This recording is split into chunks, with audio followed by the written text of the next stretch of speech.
morning, everybody. Welcome to Kansas City Oasis. I don't know if we have anybody who's new here, but if you are welcome. And if you've come here regularly, you've been here before, welcome back. We don't care about you at all. No, I'm kidding. We're happy to have everybody here this morning.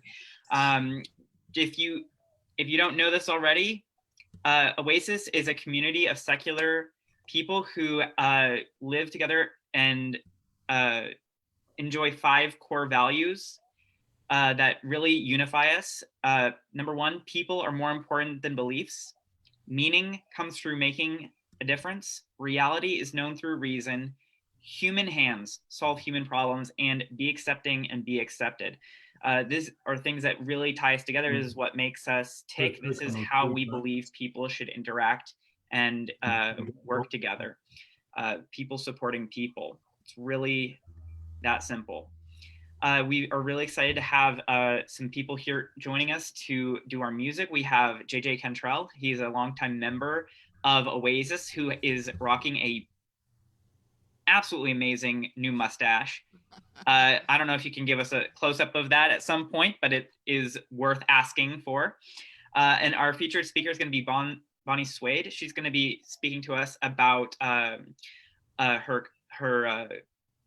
nonprofit, which is dedicated to survivors of suicide and building hope for people who have had experiences with that. Excited to hear about that. And our community moment is going to be Roger Pick. We are going to be hearing from all of these people and even more later. So I would first like to give JJ the chance to open us up with some music. I'm very excited because I haven't heard JJ play in a while, and he is a master of the guitar and singing. So JJ, you ready? I guess so. Awesome. That's a very generous introduction you've provided me. Thank you. You're welcome. As a reminder, I love you all. Don't forget to mute yourselves.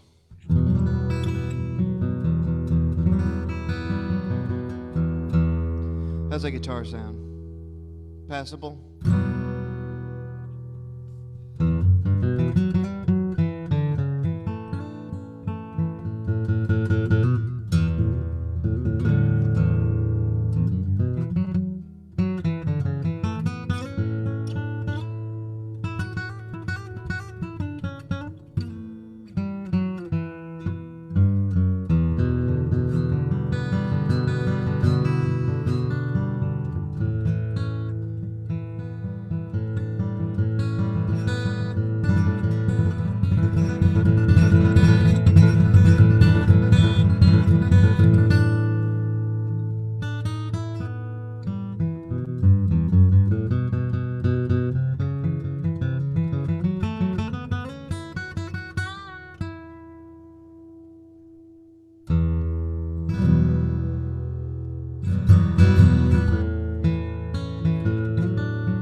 tide.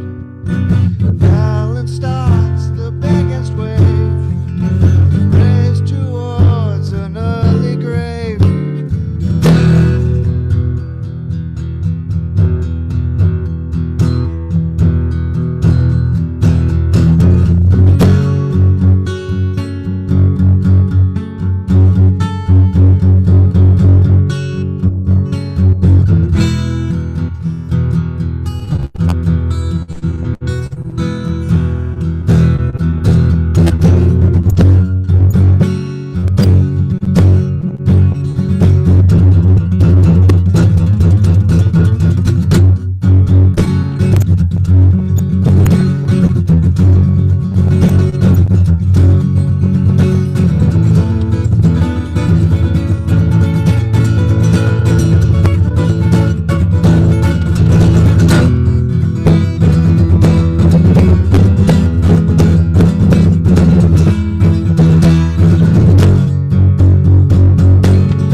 The time has come, the song is over. Thought I'd something more to say. Home, home again.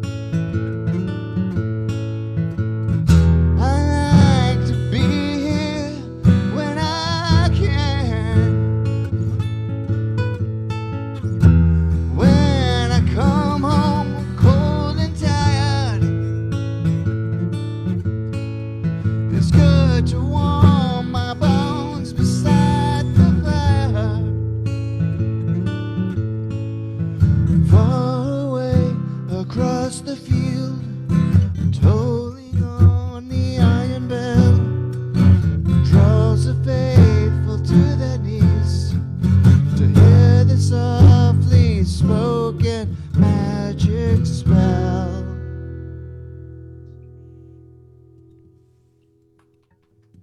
Everybody, round of applause.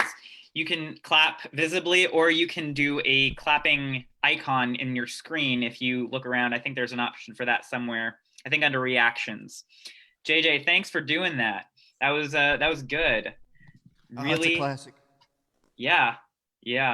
I really enjoyed hearing some live guitar. It's been a while. Couple of announcements, everybody.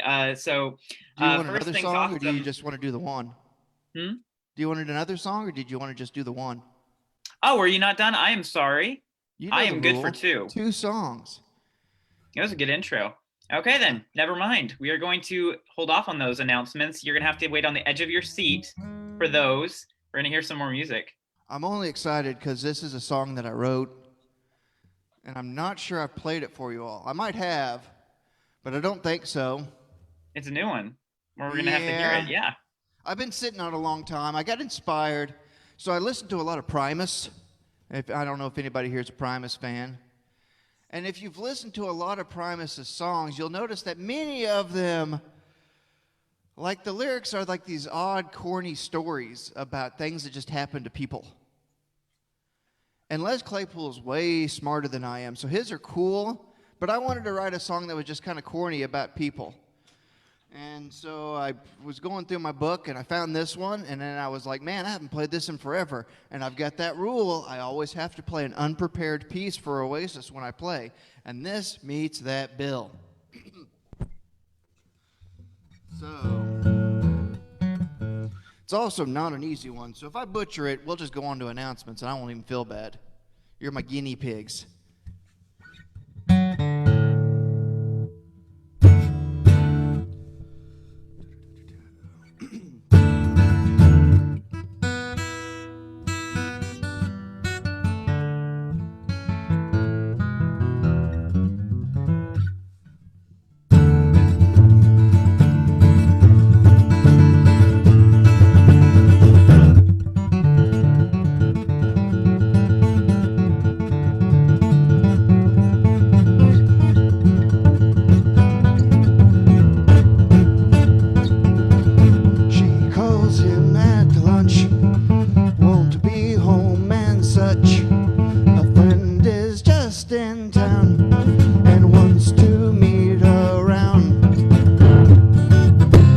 This is hard. I'm not going to do this song. This is going to take more work. So I'm going to put this on the shelf and save that one for later. Do you want me to do an easy song, or you just want to do announcements? You know what? It's up to you. Do you want to do an easy one? Yeah. Do it. Radiohead. I forget how hard that song was. That song's really hard. It's in like a measure of 12/8, then a measure of 10/8, back and forth. And then it changes keys twice every time in the chorus. So that's a really hard song. That was back when I played a lot. Lots of practicing. Very responsible, all collegey. Getting a degree, looking good. She's a good girl. Loves her mama. Loves Jesus. And America too. She's a good girl. Crazy about Elvis. Loves horses. And her boyfriend too.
Easy song. There we go. Round of applause.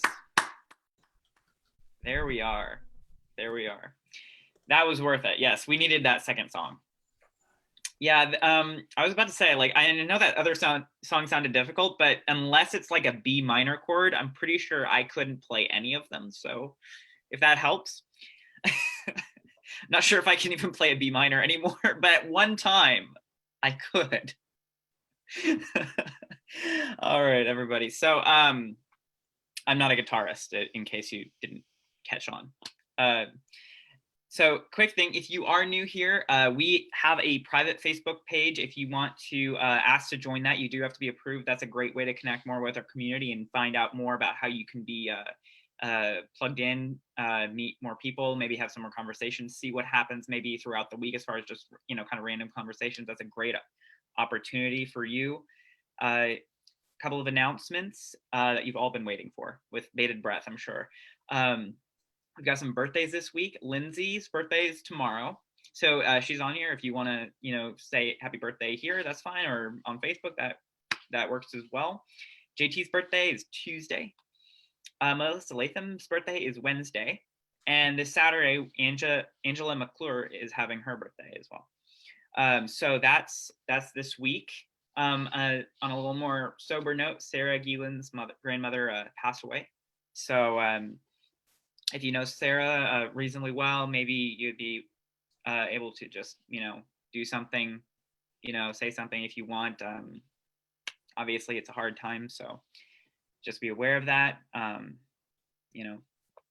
Rough times for everybody, but it's especially rough to have people pass away, in a time like this. So our hearts go out to you. It's time now for our community moment. If you don't know what that is, our community moment is a chance for somebody from the Oasis community to share something about their life, their personal experience, something they've learned, something they would like to learn. It's pretty open-ended by design.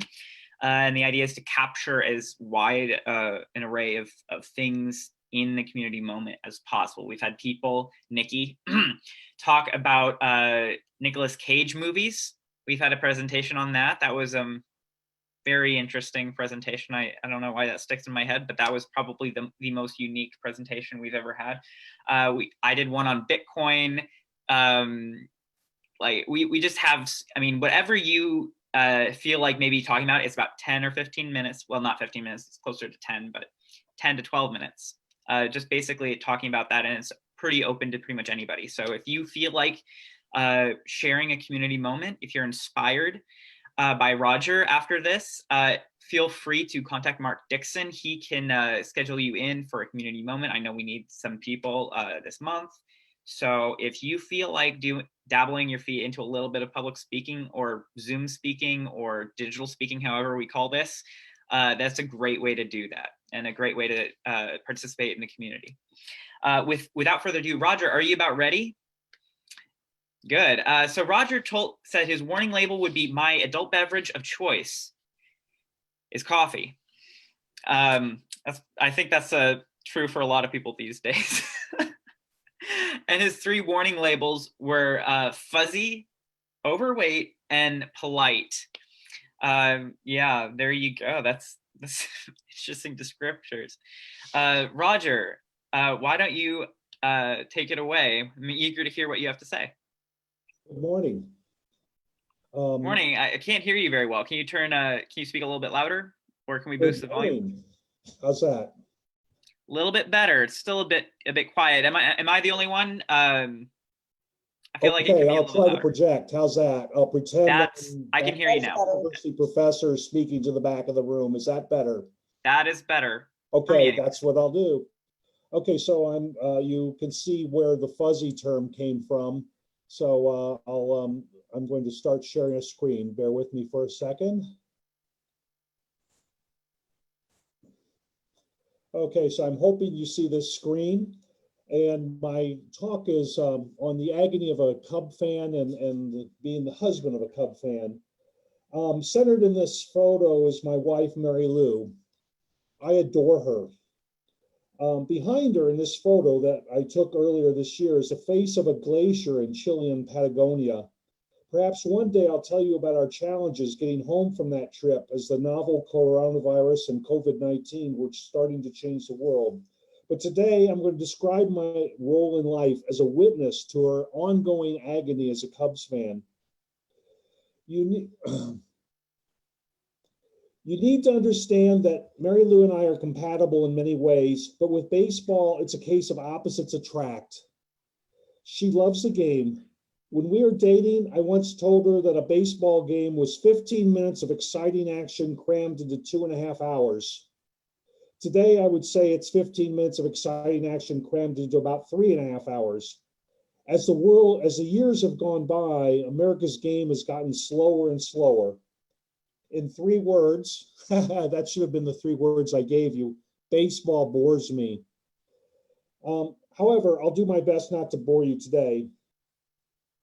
Very early in our dating life, she told me about attending a Cubs game at Wrigley Field on her 10th birthday, when the game was won by a 10th inning solo home run hit by Ron Santo. For the last 40 years, she reminisces about that game several times a year. I tell you this just to let you know that baseball is important to her. This is all about her love of Cubs baseball and the suffering that goes with it.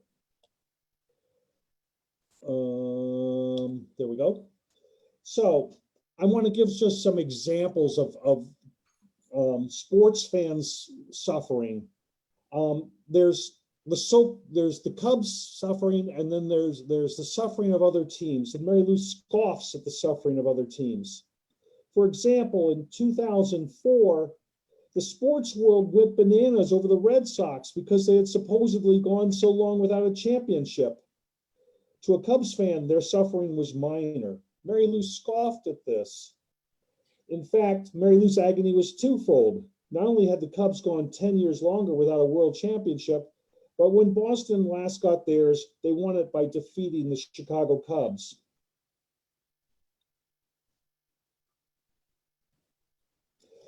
In 2016, some commentators mentioned that Cleveland had not won a pennant since 1997.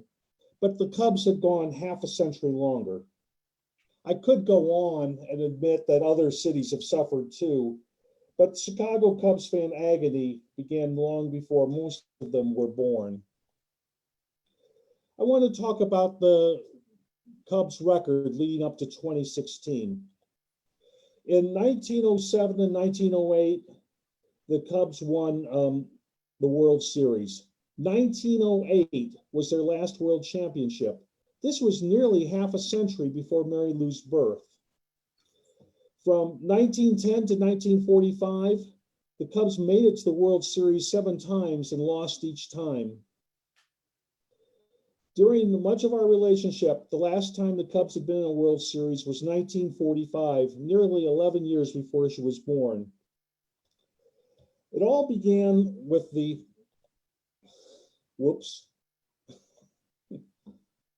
forgot to hit the page down key. It all began in 1945 when the Cubs last made it to the World Series. A guy who owned a tavern, the Billy Goat Tavern, brought his goat to the game and had a ticket for the goat and wanted to bring the goat in, and they said no. The legend is he cursed the team, saying, "You will never get back to the World Series. You will never win the World Series," and that started it. So that's supposedly why the Cubs were always so bad. But 1969 is a year that deserves special mention. In early August, the Cubs were 8 games ahead in their division. By the end of the season, they were 8 games behind the Mets. I hope I won't offend anyone in this group, but in the movie Oh God, God, played by George Burns, stated that his most recent miracle had been the 1969 Mets. Mary Lou just screamed in the other room. Now you know why Mary Lou is not a believer. Those of us who are atheists know that the George Burns character wasn't the reason. It was actually a black cat across the path of Cubs third baseman Ron Santo on September 9th. From that day forward, the Mets surged forward and the Cubs went 8-12. Now, through the years, since 1969, the Cubs have toyed with us. Every year in our relationship, as spring came around, Mary Lou would say, with hope, with her eyes sparkling, with hope in her face, maybe this year they'll go all the way. This could be the year. Every year I watched her hopes crumble. The National League East Division titles in 1984 and 1989. 1984 was particularly tragic,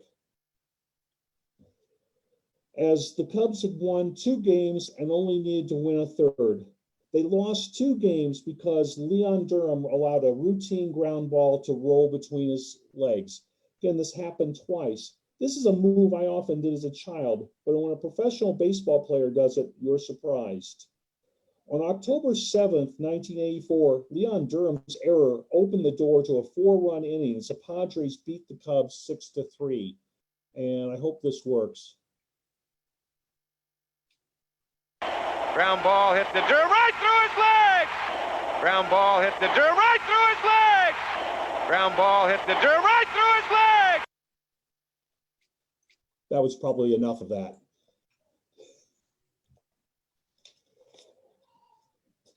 And then through the 90s, the Cubs sank down into mediocrity.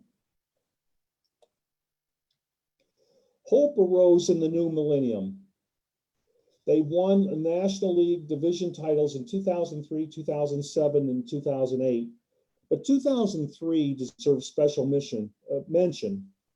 This one, though arguably, was the most heartbreak for the Cubs fans in the 141 history of the franchise. There was the Bartman game. The Cubs were confident with a 3-2 lead as the series shifted back to Chicago. With a roaring Wrigley crowd behind them, they took a 3-0 lead into the 8th inning of Game 6 behind a masterful outing from pitcher Mark Pryor. Then an onslaught ensued. It began with 1 out when Luis Castillo lifted a foul ball down the left field line just beyond the outstretched glove of Moises Alou, who tangled with fan Steve Bartman trying to haul it in. Alou's visible angst led to backlash at the friendly confines, all while the Marlins began a miraculous comeback. I timed it perfectly. I jumped perfectly, Alou said to the Associated Press. I am almost 100% that I had a clean shot to catch the ball, and all of a sudden, there's a hand on my glove. Hopefully, Bartman won't have to regret it for the rest of his life, Alou added, perhaps with no knowledge of the infamy Bartman faces even to this day. So in that game, momentum completely shifted in that one play. And I wish I could find a YouTube video of him stealing the ball out of Alou's mitt, but I couldn't find a YouTube video that didn't have an ad in front of it, and I didn't think you'd want to watch an ad. But momentum in the game shifted. The Marlins won. In 1/2 inning, a potential pennant-clinching victory became a shocking 8-3 loss. Bartman, by the way, received hate mail and death threats, just to show the perspective that Cubs fans have, but I don't think Mary Lou ever threatened him with death. And he actually had to change his name to escape the infamy. In 2000,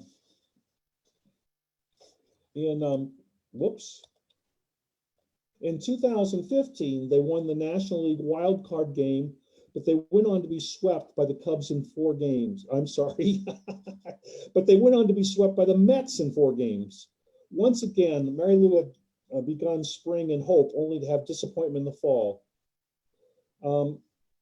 Every year, Mary Lou would say, this could be the year they will go all the way. I would mock her because I sincerely believe the Cubs would never win the World Series in our lifetimes. In the other room, she just yelled, and you taught the kids to mock me. So now we come to 2016, 108 years after the most recent Cubs World Series win. During the regular season, the Cubs started off winning as they often do. They often start out the season well. And then they continued. But in 2016, there wasn't the usual August slump. They were number 1 in their division. In the playoffs, they played San Francisco and won 4 games in 5. The Chicago Cubs played Los Angeles for the National League pennant. They won in 7 games, taking 4 out of 7. Here you see a photo of Mary Lou rooting the Cubs on during that pennant race. It was in a bar because I'm too cheap to subscribe to cable. I no longer remember which game this photo was taken, but note the worry in her face. The Cubs went to the World Series against the Cleveland Indians. Both teams had gone a long time without winning a league pennant, but the Cubs' drought had been 52 years longer. In the 2016 World Series, Game 1, the Cubs lost in Cleveland. Game 2, the Cubs won in Cleveland. Game 3, the Cubs lost in Chicago. Game 4, the Cubs lost in Chicago. At this point, the Cubs were 1 game from losing the World Series. They have to win every game for the rest of the series to win. My cynical pessimism kicked in. I felt sure the Cubs would win 2 more games. Why? That would bring the series to a 3-3 tie. And then I was sure they would lose, because that would be such a tragically Cubs thing to do. That's what the Cubs always do. They choke. And I was almost right. The Cubs won Game 5 and Game 6. With a 3-3 tie, the series would be decided by Game 7. My pessimism kicked in, but Mary Lou continued to hope. I was sure that her Cubs would lose once again. Oops.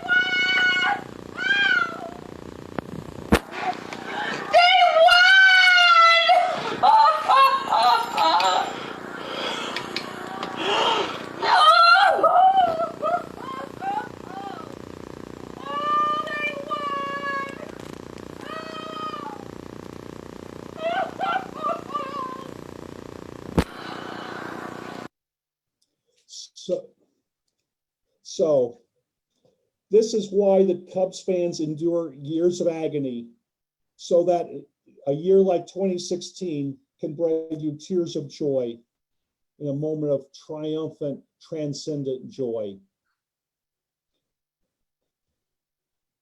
This is a picture from 2019. Last spring was when baseball and the rest of the world was normal. I hope it happens again. Thank you for your attention. Let's see if I can bring this back. So again, thank you for listening, but I'm done now. Round of applause. Yes. Thank you, Roger, for talking about that. Personally, I was not a Cubs fan, but I was happy to see that because I know how happy it made so many people that had been waiting for so long to see that win. Definitely some good times. Alrighty. So again, if you feel like sharing a community moment, if you were inspired to share something of your own, Mark Dixon is available. Message him on Facebook and you can get set up to do your own talk about your baseball team or your football team or whatever else you might want to talk about. There's a lot of different options. We do vet them, but again, it's a light process. The goal is to encourage people to talk about things that most of us may not have known about or heard about before. So it's a good time. All right. With that, I think we're going to do our breakouts. Julie, are we about ready for our breakouts? We're going to break out randomly into some different rooms so you can unmute yourself, talk, go to the restroom, whatever you need to do. 10 minutes. We're about to get started.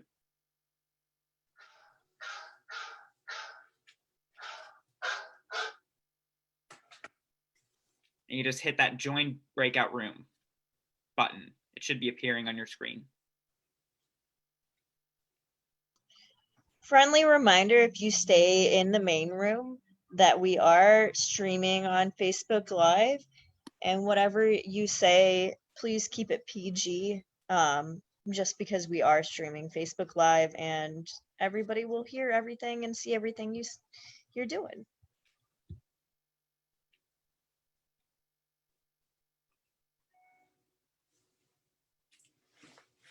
I'm gonna get a drink right now, and this went barking, so I thought I'd make Paula email her.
All right. Welcome back, everybody. Hope that your time was well spent and that you didn't get interrupted too abruptly. I know I personally could spend more time talking to people every week. Got to cut it short somewhere, I guess, you know. Julie, are we recording, or do we need to start the recording yet, or no? We're good? Okay, just wanted to double check on that. You never know how these things work, whether it's gonna happen or not. All right, it's time now for some musical enjoyment. JJ, are you, yeah, you're about ready.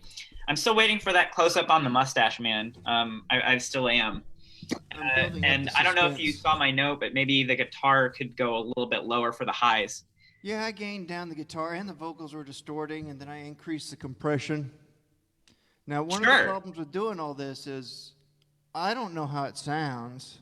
Yeah, it's rough, and unfortunately, I'm not a technical person, so I can't tell you how to fix it. I thought the vocals sounded fine the first round, but the guitar, when you're really going for it, you know, the passionate part, it just I don't know what you even call it. Like, it's just probably those. Well, it's overgained, so I turn the gain down. Okay. And then I have to try to compensate to make sure the signal's balanced. But since there's no way to actually tell what it sounds like on your guys' end, right, it's kind of like guessing. And then, you know, I get feedback, and then I fix it for a song, and then I get feedback, and I fix it. And that's the circle of life. The circle of life. Are you playing that song? No. Oh, okay. I thought that would be a great segue. Anyways, go for it. That would have been too fancy. So fancy. I don't know any Elton John songs.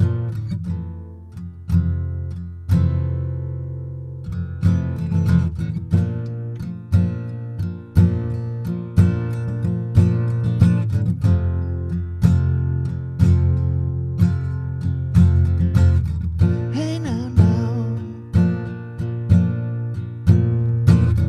Oh, oh, oh. Didn't know what time it was, the lights were low. Oh,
Good.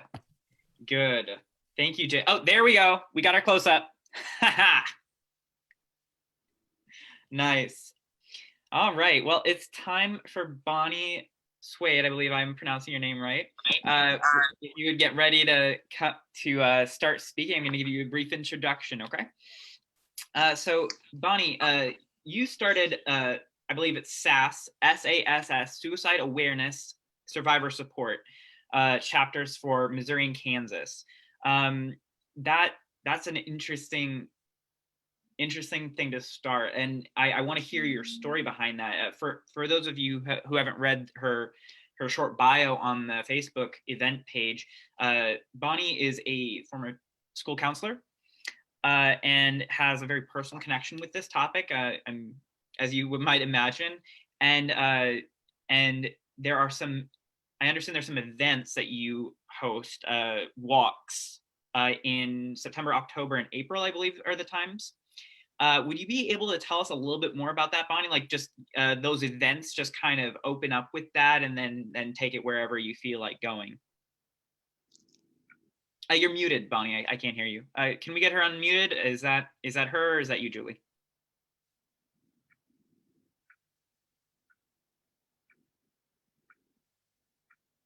Bonnie, if you... There we go. There we are.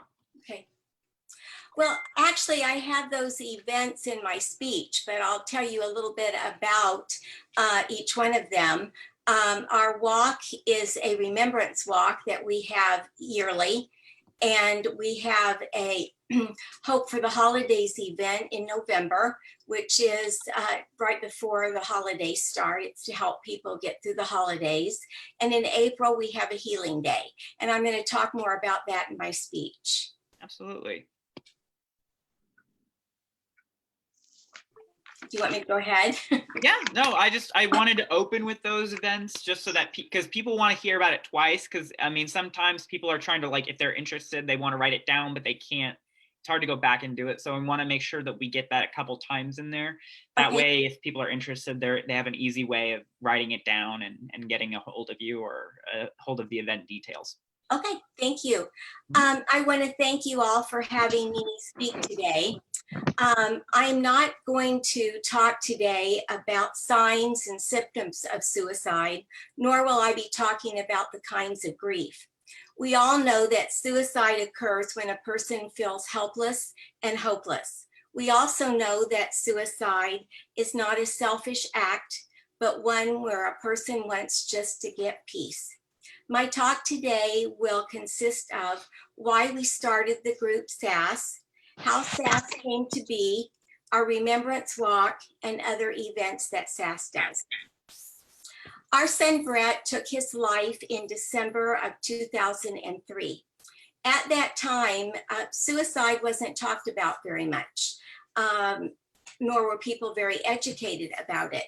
The thought was it didn't exist, so why talk about it? And if you do talk about it, it's just going to put ideas in people's heads. So I think that's why it wasn't out there like it is now.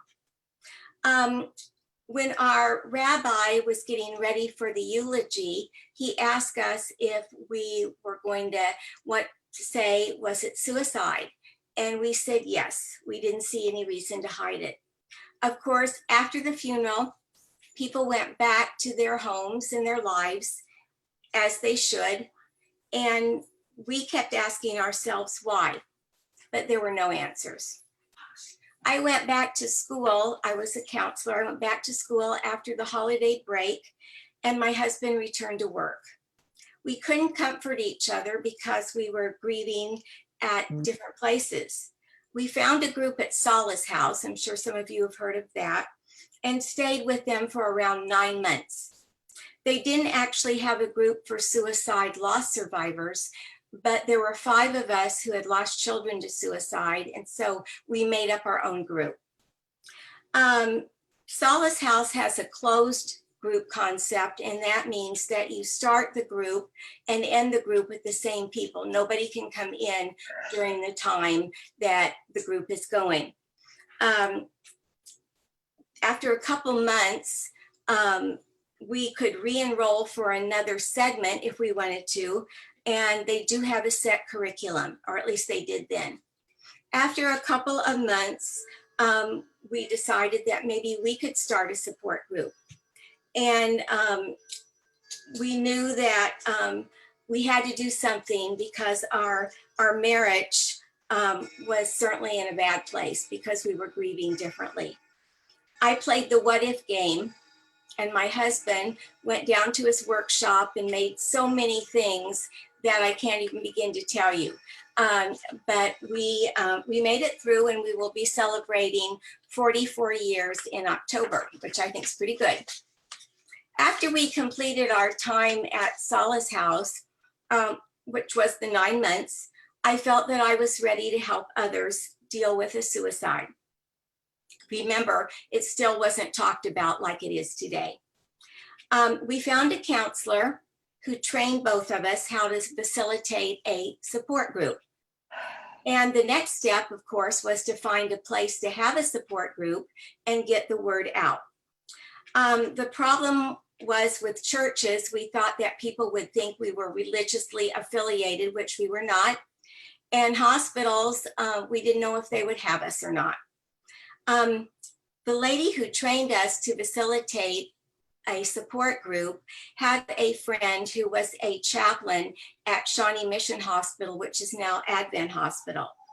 And he welcomed us and said that we wouldn't have to pay rent if we had our group there. So we now had to get the word out. We made up brochures and things to get people interested in the group. And we made things for funeral homes to distribute to funeral homes. Sorry about my dogs. We also would go to any place that would let us put our brochures. We named our support group A Healing Journey. We started with 3 to 5 participants when we first started. And in the beginning, we finally felt really good when we got up to 7 to 8 participants. We met twice a month. The way a support group works is we are the facilitators of the group, and all we do is facilitate. We keep the group on track. The first thing we do in a support group is we introduce ourselves to each other. And we also tell who we lost. If you want to go into more detail, you're certainly welcome to, or if you don't want to talk that week, you don't have to. I usually start the group with an open-ended question. We have an opening assuring people that what we say in our room stays in our room, so things are confidential. Most folks who come at first want to deny that their loved one actually took his or her life by suicide. But after a while, coming to the group, they kind of see that it probably was a suicide. One has to feel it before you can heal it. Once they come to terms with that, they begin to open up about their loved one's death. But through it, we don't blame or shame, and we don't want anybody in the room to do that either. We also let the people know that have just lost someone to suicide that it's not their fault. It's nobody's fault. Each person has a choice to make, and sometimes people decide that they can't go on and they cannot live with the turmoil, and they decide to end their life. It became soon apparent that we needed things for the support group, like books, Kleenex, goodies, and other things. So with a group of concerned folks, we started talking about creating an organization, and that's how SASS came to be. Suicide Awareness Survivor Support, Missouri and Kansas. We decided to form a board and come up with activities that would get people engaged.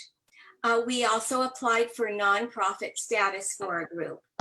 The support group had started to grow now, and we had now 7 to 8 participants, and we now have 15 to 25 and sometimes as many as 30, which is almost too big for a support group. We put our heads together and decided to have a remembrance walk. We thought we would get t-shirts and have a speaker and give things away. And we charged $25 a person registration fee. Over the years, we have never raised our registration fee. It is still $25. And with that, people get a t-shirt, a book, and other swag that we give away. We had our first walk on the river, which in downtown Kansas City.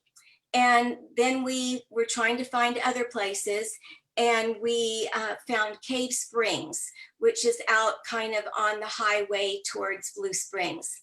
That year was a real fiasco. We drove to the site that morning. We usually start our walk at 9, but we have to get there around 6 to get things set up. And there was this massive bonfire, and it was a cold morning. And I thought, wow, somebody's really on it to have a fire so none of us would get cold. As we got closer to the place, we realized that someone had burned down one of our rented porta potties. And so that was kind of an eye opener for us. After that, we decided we needed to try to find maybe another place for our walk. And we decided maybe Loose Park. And we've been having our walk there for the past many years. They've opened their arms to us. In fact, we're one of the few groups that they let have an event there every year. So we feel really lucky. We invite vendors who have anything to do with mental health to have a table there. We meet as a group before the walk. We usually provide coffee, water, fruit, and other granola bars, and of course donuts. As people are registering, they're $25, they get a t-shirt, and they get other things that some of the vendors have brought with them also. Our MC for our event is Matt Stewart from Channel 4. And he's been our MC for the past many years, and he's always been there for us. Mark Fenton, who is a hospice chaplain, speaks, and the walk begins and is truly just a walk in the park. After the walk, we assemble in a circle as a group, and we listen to a song sung by a singer. This year, so we wouldn't have to pay royalties since we're having an event, a taped event, she created a song for us, which is just really lovely. We also have a dove release, and we have a name remembrance, so people can put their names of their loved ones, and we always mention their names. One year we had over 300 or 400 names we had to go through as we sat in the circle and waited for that to happen. Matt then says usually a few words and gives everyone a kind of a pep talk or a talk of enthusiasm, and lets everyone know when next year's walk will be. After that, people are free to go, or if they want to stay and schmooze, they can do that.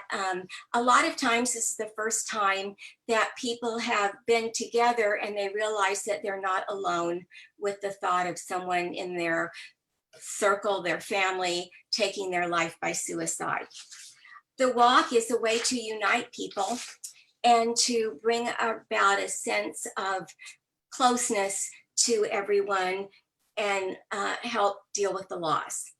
Other events SASS has had over the years is a Hope for the Holidays event in November, which I think Nathan was talking about.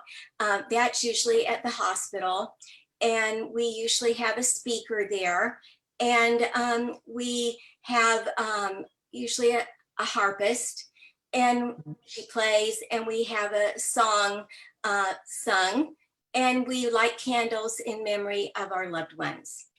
Then in April, we have another event called a Healing Day, which my husband thinks is kind of off the wall, because there we have art therapy, reflexology, crystal bowls, journal writing, and other events. It's not for everybody, but there are some that really look forward to coming. this year with COVID, we've had to change the way that we do things, just like everyone else has had to change. We have been lucky that most of our sponsors have stayed with us, as well as we appreciate the sponsorship of OASIS. This is our 17th annual year for our walk. We wanted to offer some aspects of the walk we would have had at the park in our virtual event. So we met at the park, and the people that usually are involved in the walk said their things. We had someone come and speak, Mark Fenton. We had our dove release there, and we had the lady who sings our song, and this year she sang the original song, and they were taped. We will have Matt Stewart after the 26th of this month. We'll get all the names, and he will mention the names for people that are wanting to remember someone. Of course, it's not our usual event that we have, but it's better than not having an event at all. Our event too will appear on Facebook and on our website.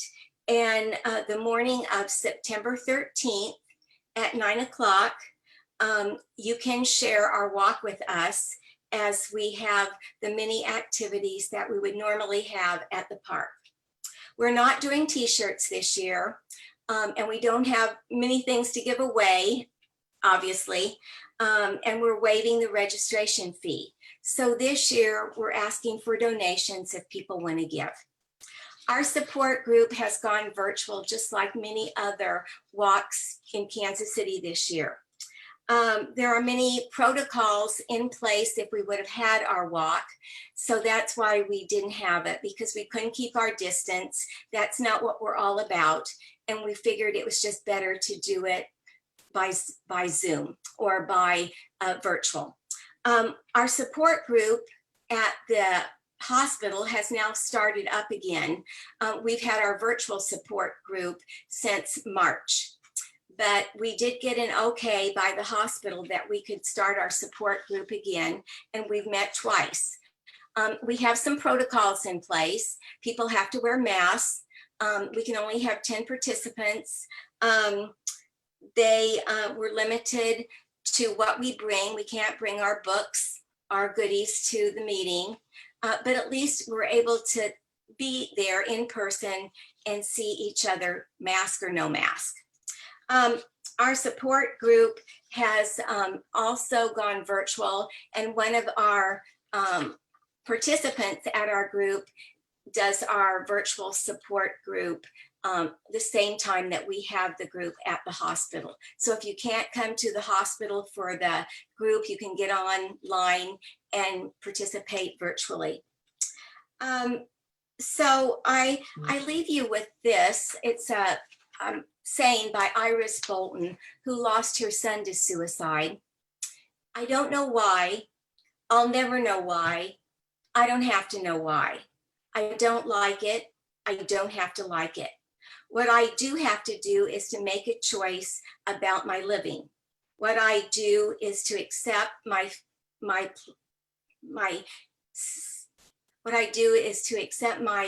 place and go on and live. I can go on living, valuing every moment in a way I never did before, or I can be destroyed by the death and in turn destroy others. I thought I was immortal. I thought it wouldn't happen to me or my family, but the tragedy would happen only to others. But I know now that life is tenuous and it does happen to me. It happens to others.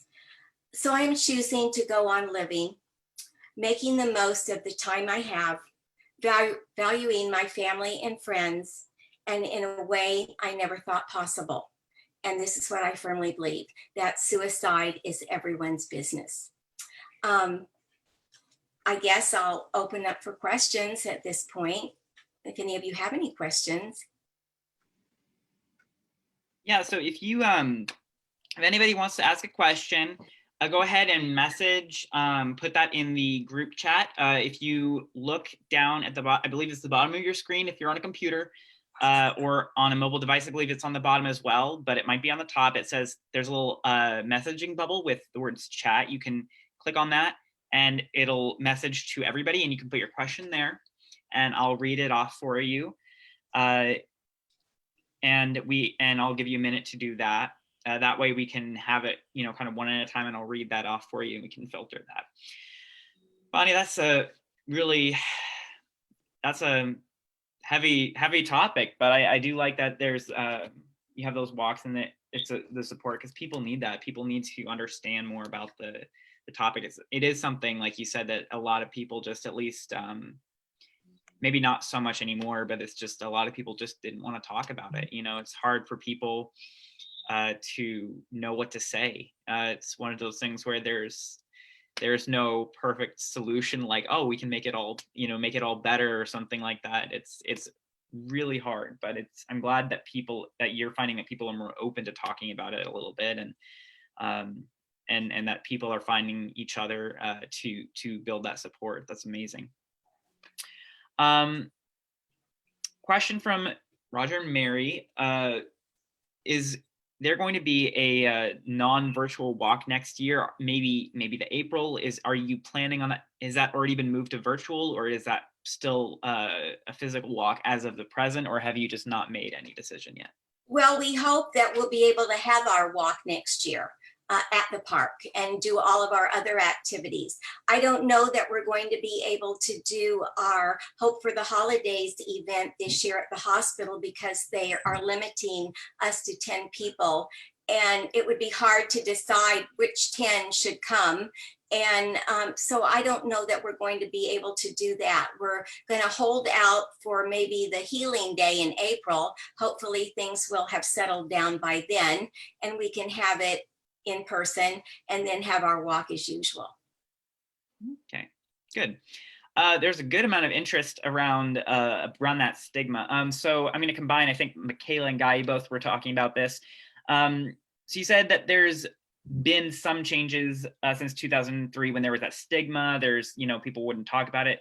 How do you think things have changed? What are some of the barriers that have come down? How have you seen, like, community, maybe a good way of saying is, like, how have you seen the community of people who have personally experienced this, maybe people who haven't? How have you seen the barriers to talking about that come down?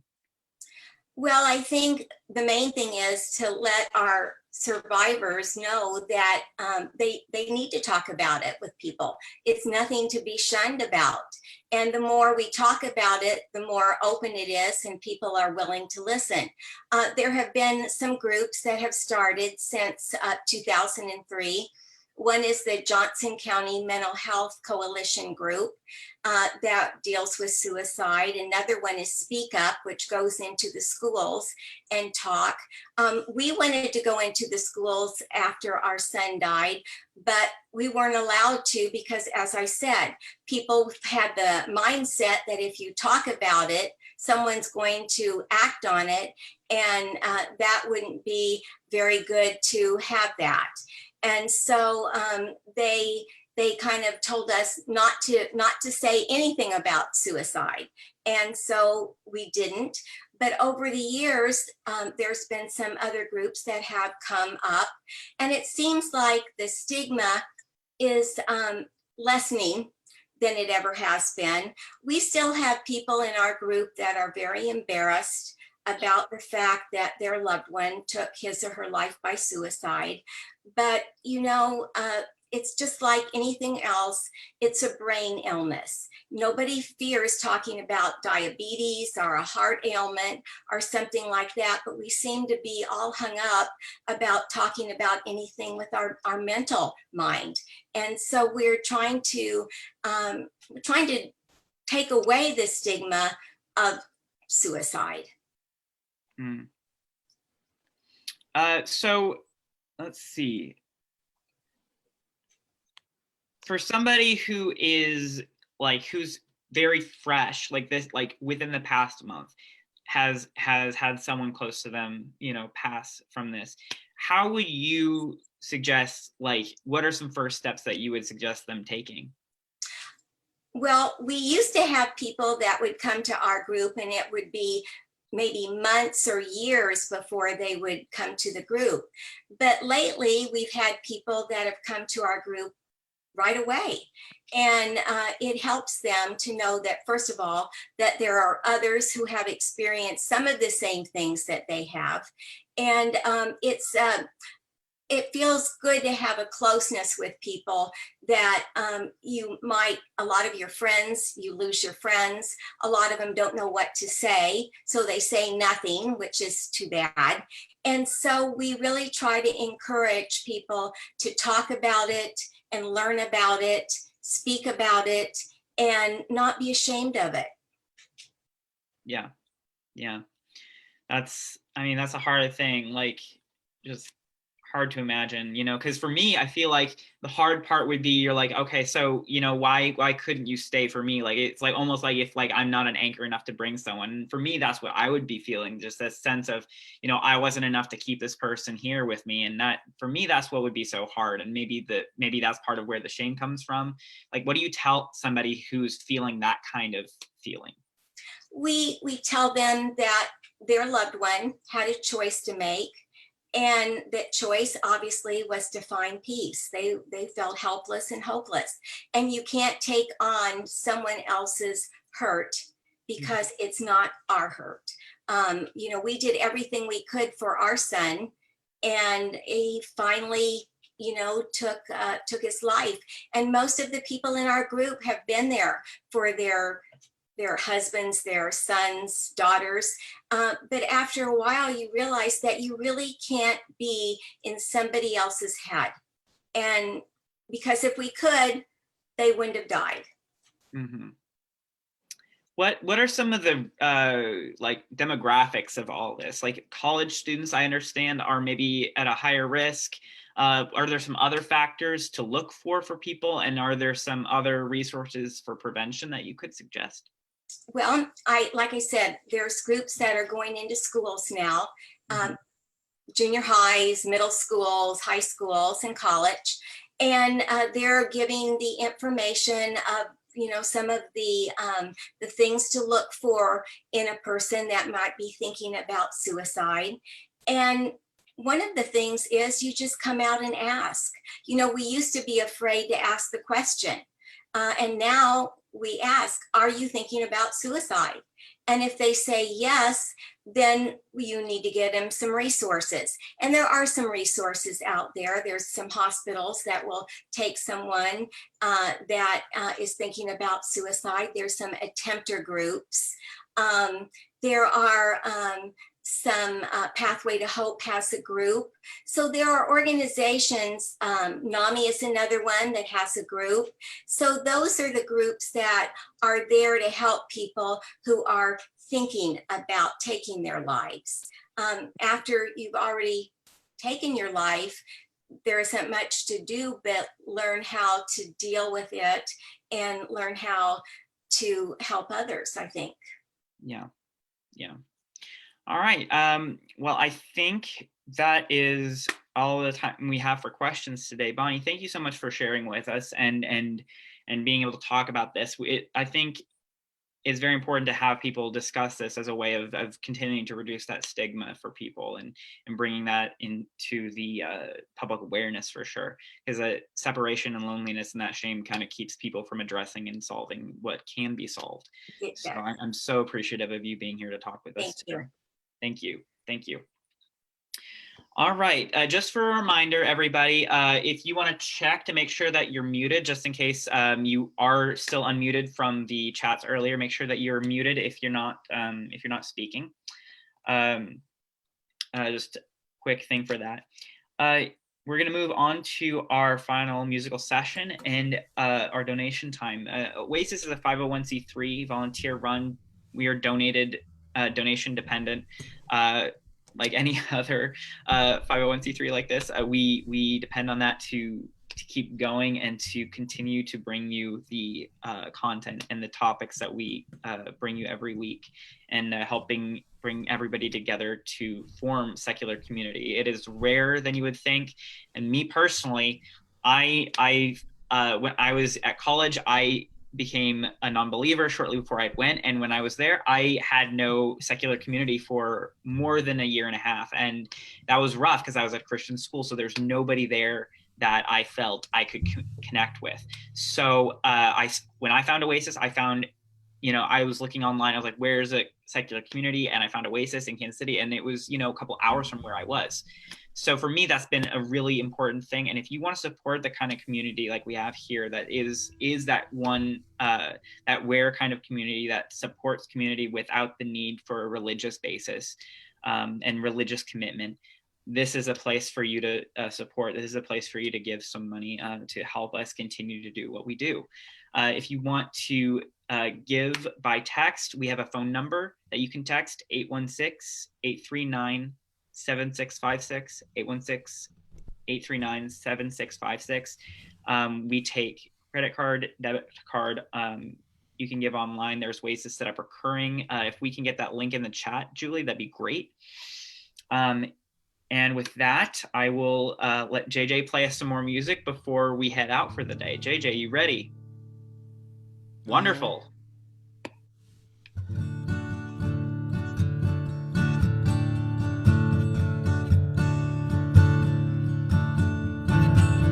Someone told me long ago that there's a calm before the storm. I know it's been coming for some time. When it's over, so they say, it'll rain a sunny day.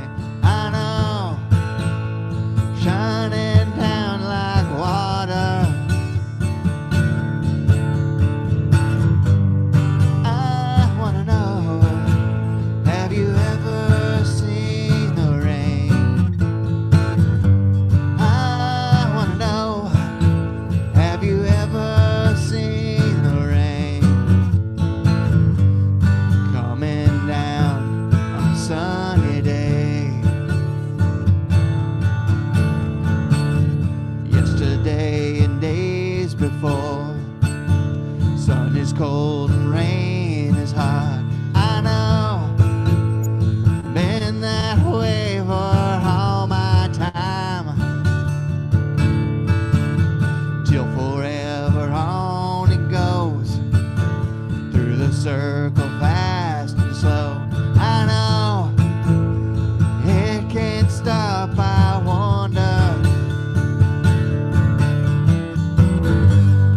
I wanna know, have you ever seen the rain? I wanna know, have you ever seen the rain coming down on a sunny day? Yeah, I wanna know, have you ever seen the rain? I wanna know, have you ever seen the rain coming down on a sunny day?